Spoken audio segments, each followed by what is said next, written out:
Shalom saudara-saudara, selamat berjumpa kembali dengan saya. Malam hari ini kita merenungkan kembali nasihat dari Raja Salomo dari kitab Amsal pasal 3, dan kita akan lanjutkan ayat yang 5 dan 6. Nasihatnya demikian saudara. Percayalah kepada Tuhan dengan segenap hatimu, dan janganlah bersandar kepada pengertianmu sendiri. Akuilah dia dalam segala lakumu, maka ia akan meluruskan jalanmu. Saya harap saudara semuanya dalam keadaan baik dan bahagia, senang mendengarkan nasihat Salomo yang selalu indah dan baik. Itu sebabnya semoga kita semuanya dalam keadaan baik.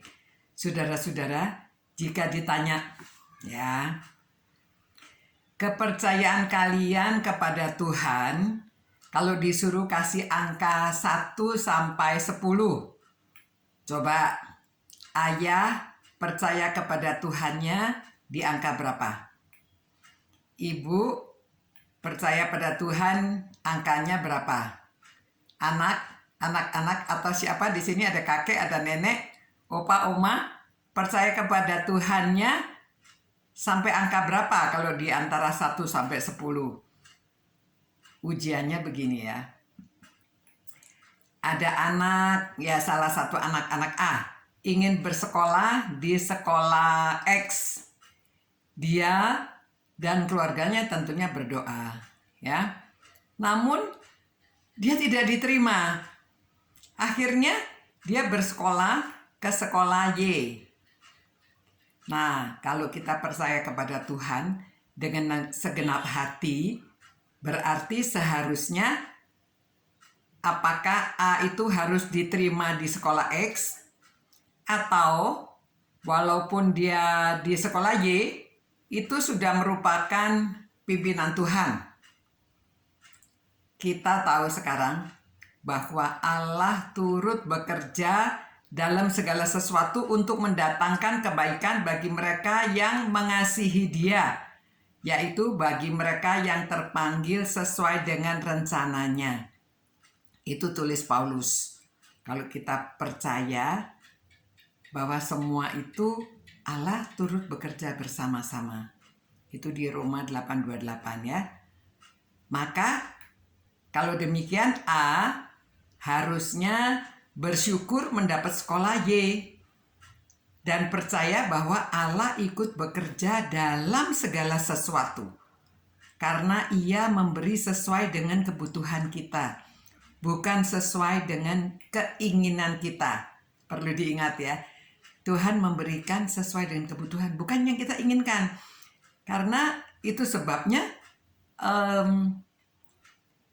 kita ya bersandar sepenuhnya kepada Tuhan, percaya sepenuhnya. Karena kemungkinan di sekolah Y justru lebih baik bagi A. Memang pada waktu kejadian itu kita tidak tahu kebaikan apa yang akan diterima A. Tetapi jika percaya Tuhan dengan segenap hati, itulah yang terbaik. Saya mengharapkan anak bungsu saya dulu sekolahnya di Semarang, tetapi akhirnya diterima di Bandung. Ya, kami serahkan kepada Tuhan, semoga itu memang kehendak Tuhan. Jadi dengan segenap hati saya serahkan. Nah, ternyata di samping sekolah, dia juga mendapatkan jodohnya ya di kota Bandung. Nah, akuilah dia dalam segala lakumu, maka ia akan meluruskan jalanmu.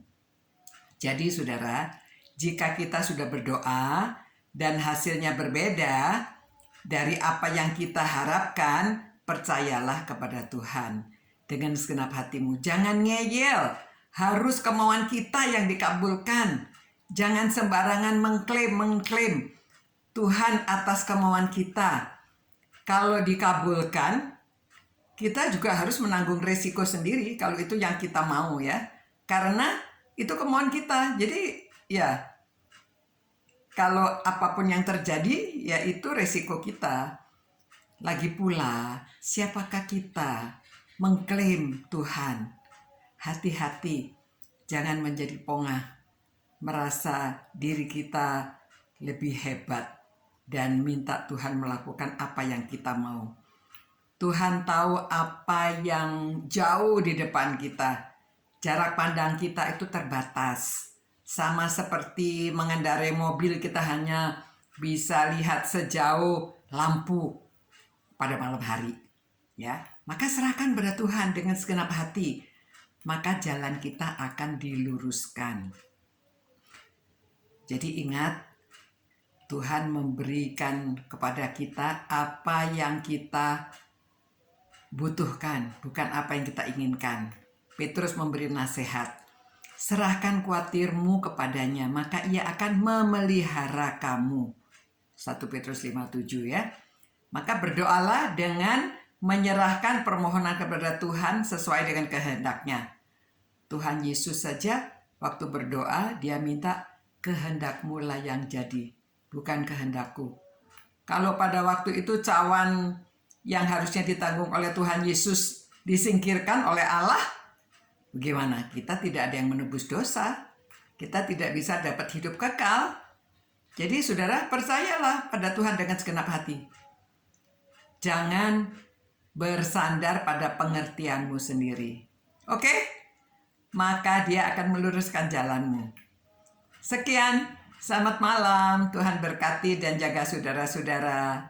Semoga tidur saudara nyenyak dan besok bangun segar kembali, beraktivitas, dan pada malam hari kita berjumpa lagi. Tuhan berkati. Ciao.